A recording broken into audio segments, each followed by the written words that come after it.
In the opening years of the Second World War, few weapons struck fear into the hearts of soldiers and civilians alike, as much as the Ju-87 Stuka. The Ju-87 Stuka struck fear with its deadly dives, but for the crews inside, every mission was a gamble with death.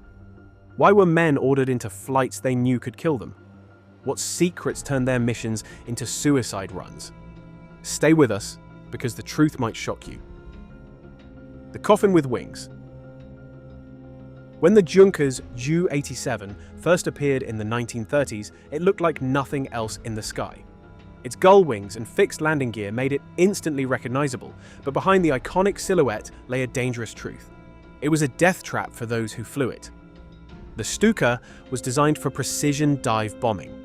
Dive brakes let it plunge almost vertically, guiding bombs with uncanny accuracy. But once committed, pilots had no choice but to follow through until the automatic recovery system pulled them out. During those moments, they were sitting ducks, unable to evade flak or fighters. Speed was its greatest weakness. With its wheels permanently exposed, the Ju-87 was slower than nearly every modern fighter it faced. Entering battle often meant no escape if enemy aircraft appeared overhead.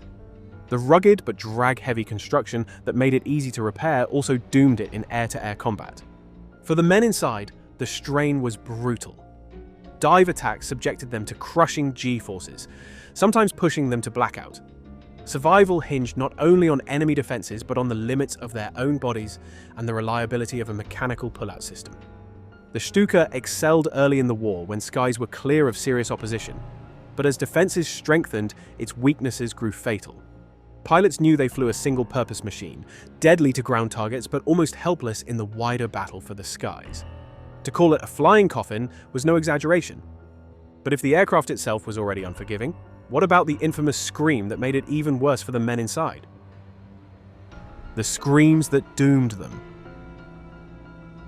Few sounds from the Second World War are as infamous as the Ju-87's wail. The Jericho trumpets, small propeller-driven sirens mounted on the landing gear, were meant to terrify those below. And they did.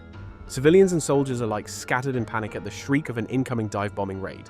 But for the crews, the sirens were far from a blessing. The deafening noise filled the cockpit, adding stress at the most critical moment of an attack. Worse, the turbines created drag, slowing an already sluggish plane and making it even easier prey for enemy fighters. The drawbacks piled up. Sirens could shear off mid-dive, damaging the airframe. They broadcast the Stuka's approach long before bombs fell, robbing it of surprise. What thrilled propagandists on film often meant death in combat.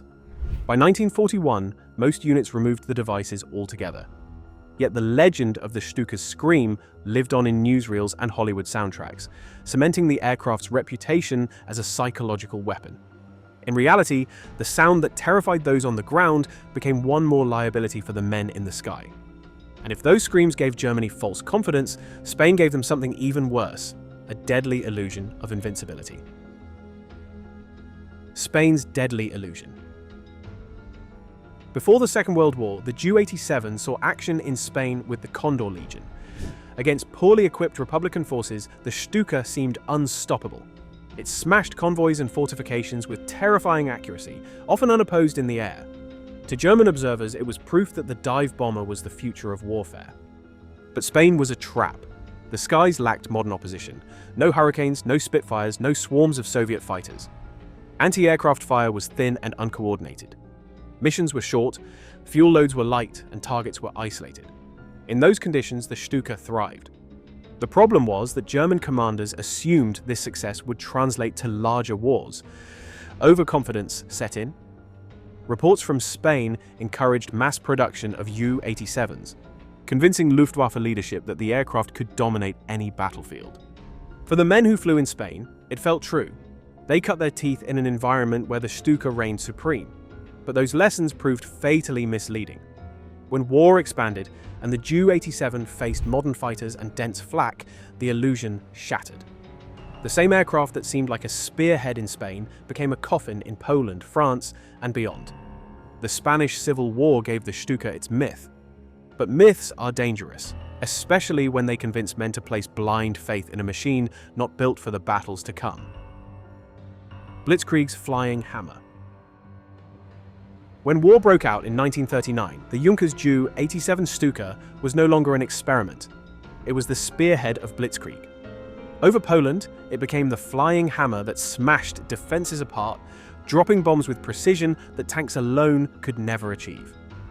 Bridges, bunkers, and convoys vanished under its dives, and soldiers quickly learned that German ground attacks were always shadowed by destruction from the skies. The Stuka's legend only grew in Norway and France.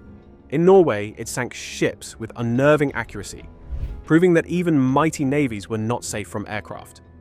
In France, it cleared the way for panzers, blasting artillery and scattering defenders. For German soldiers, the howl of a Stuka dive meant obstacles ahead were already doomed. For Allied troops, it was a sound of terror and collapse. Yet the Stuka's aura of invincibility was deceptive. Its slow speed, fixed landing gear, and lack of defenses never changed. Early victories had come only against unprepared enemies and skies where the Luftwaffe ruled.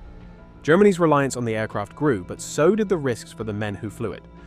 The Stuka had defined Blitzkrieg's opening blows, but the very triumphs that made it iconic also set it up for disaster when the war moved into harsher skies. Stay with us. The Stuka ruled in France and Poland, but what fate awaited it against Britain's determined defenders? The slaughter over Britain. By summer 1940, the Stuka was the icon of Blitzkrieg, celebrated in Germany, dreaded across Europe.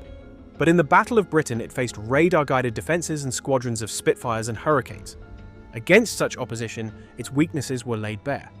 The Stuka was too slow, too inflexible, too exposed. Once a dive began, the crew was committed, defenseless on the way back up.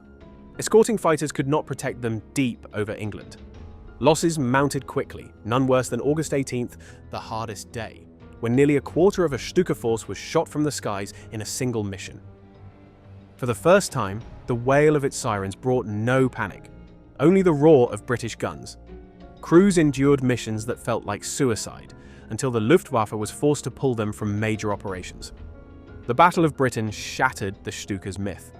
Once the flying hammer of Blitzkrieg, it had become a symbol of German overconfidence. The terror of Europe was broken, and though the aircraft would fight on in new roles, its aura of invincibility was gone forever.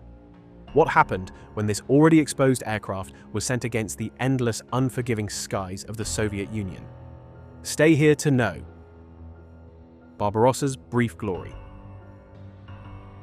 When Operation Barbarossa began in June 1941, the Stuka returned as Germany's flying hammer. Over the endless plains, it seemed unstoppable, shattering bridges, convoys, and airfields before the Soviets could react.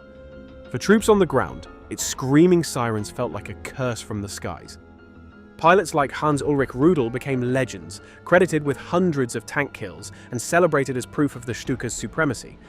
For a brief moment, it looked as though the dive bomber had redeemed its reputation after Britain. But the illusion faded quickly. By 1942, new Soviet fighters, Yak-1s and Leij-G3s, cut into its formations, while anti-aircraft fire tore at its predictable dives. Missions became survival tests, and crews returned exhausted, their planes riddled with holes. The Stuka still struck fear in 1941, but Barbarossa revealed the truth. Its brilliance was real, yet temporary. Stay with us. If Barbarossa gave the Stuka one last blaze of glory, Kursk would deliver its bloodiest trial. Into the Kursk meat grinder. By 1943, the Ju-87 was already outdated, but Germany still threw it into the largest tank battle in history, Kursk. Armed with bombs and cannons, Stukas struck Soviet armor with deadly precision. At first, they broke through defenses, but Soviet skies were no longer friendly. Yak and La-5 fighters hunted them relentlessly, while the rugged Il-2 Sturmovik ruled the battlefield. Escorts could not keep up, and Stuka crews became easy prey. Pilots described feeling hunted before even beginning their dives. Losses were staggering. Each sortie drained units further, and by the end of Kursk, Stuka groups were so depleted they could no longer decide battles. Once the sharp edge of Blitzkrieg, the dive bomber now resembled a death trap, sending men into hopeless skies. Kursk marked the Stuka's fall, from terror weapon to relic. But if Kursk had broken it, what destiny awaited in the war's dying days, when every dive was a plunge into desperation? The last desperate dives. By 1944, the Stuka's days of dominance were gone. Yet Germany kept sending it into battle as the front collapsed. Modified with 37mm cannons, it became a tank buster, but every mission was a gamble. Against Soviet fighters and Allied Thunderbolts, survival was rare. On the Eastern Front, crews flew knowing the odds were against them. Across Finland, the Balkans, and Italy, the story was the same. Bravery colliding with obsolescence. Many pilots considered their sorties one-way flights. By 1945, the Stuka symbolized futility. Veterans had been killed, and young replacements lacked the skill to survive. Wrecks littered airfields as the Reich collapsed. The once feared hammer reduced to a coffin in the sky. The Stuka's legacy was no longer triumph. It was endurance under impossible odds. Were you shocked by the deadly risks, desperate strategies, and untold sacrifices that forced Ju-87 crews into missions many never returned from? Share your thoughts in the comments below.